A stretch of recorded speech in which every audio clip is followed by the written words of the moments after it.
Bulavinak and a very good evening, ladies and gentlemen. It's wonderful to be back again in Nadi. I'd like to, of course, acknowledge the Honourable Minister for Local Government, Environment and Housing, the Chairman of the Organising Committee, the Special Administrator for Nadi, and of course the sponsor of this pageant. Ladies and gentlemen, you know, one of the themes, of course, of this pageant is moving Fiji forward. And it is very, very critical for us to all be able to embrace that particular theme in our everyday and day-to-day lives. Fiji has enormous potential. Fiji has a very young population. And when you have a young population, you have a very vibrant group of people who can move your country forward.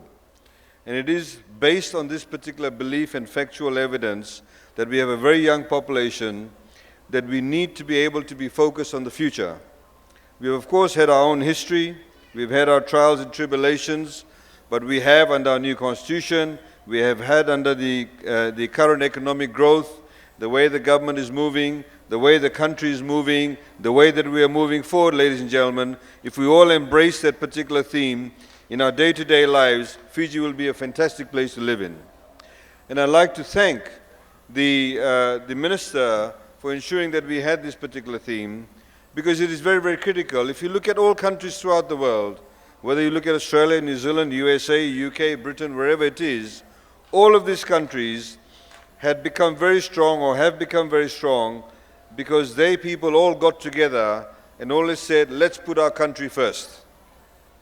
Just yesterday, when I was driving around in Suva down Princess Road, there was a car traveling in front of, in the car that I was in, traveling in front of my car, and the people in that car were very easily throwing out rubbish from the car window. This is in the middle of Princess Road. Twisties, wrappers, various other pieces of rubbish outside the window. And my automatic reaction to that is that these people aren't proud of their country. Because by by that simple act, what you're actually saying is that you really don't care how your country looks. You really don't care that when that rubbish or that plastic flows down the drains and eventually into the sea, you really don't care what damage it will do to our fish, to our oceans. This is the type of thinking we all need to embrace at a very everyday, practical level. If you do not throw rubbish, the place will look cleaner. If you just take the rubbish, leave it in the car and put it in the rubbish bin, when you go home, Fiji will look much better and much cleaner. It's a very simple thing like that. In the same way, we hear numerous stories about the bus driver the other day who was given an award by the police, where he apprehended somebody who was abusing a little girl in the bus. These are the kind of realities that we have to deal with. But because of the fact that he was a concerned citizen, he did not know the girl, he did not know the man, but he felt it was his responsibility as a Fijian, as a citizen of this country, to make sure that that person who did wrong actually got caught. And he stuck his neck out, and he was able to help in assisting and apprehending that person. This, ladies and gentlemen, is moving Fiji forward. In the same way that we want people to be able to think positively about our country. There are so many positive things happening in Fiji. We need to be able to focus on that, embrace that, and we can even improve the country even better. Ladies and gentlemen, I know you don't want to listen to a long speech. You all are very anxious about who the winners will be.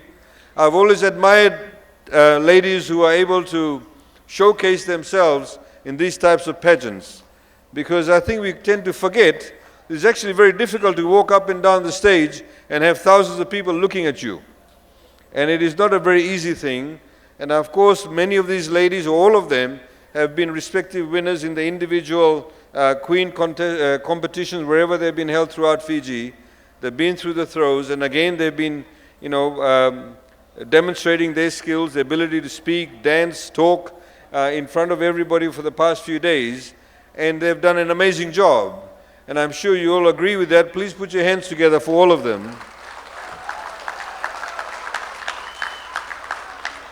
In the same way as acknowledged by the chair, they obviously have many supporters. There are people who are friends, family, relatives, maybe even boyfriends and other family members who must be supporting them.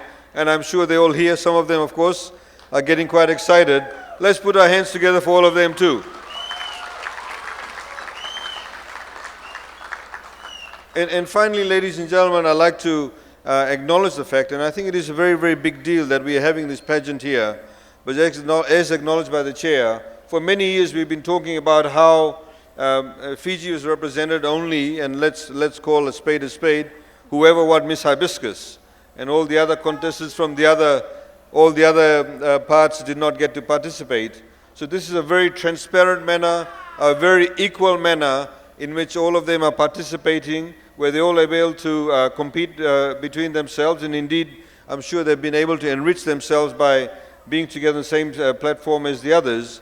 And this is a very good way to be able for us to select the Miss Fiji to represent us internationally. So I'd like to thank again the Ministry of Local Government for organizing this, and I'm sure next year will get bigger and better, and we'd like to wish all of them all the best for that. So with those few words, ladies and gentlemen, thank you once again to the wonderful queens from the respective parts of Fiji, to the chair and the organizing committee, and the minister, and of course all of you who I'm sure who look forward to hearing who the winners are. Vinaka Vakalevu, and I wish you a good evening. Thank you.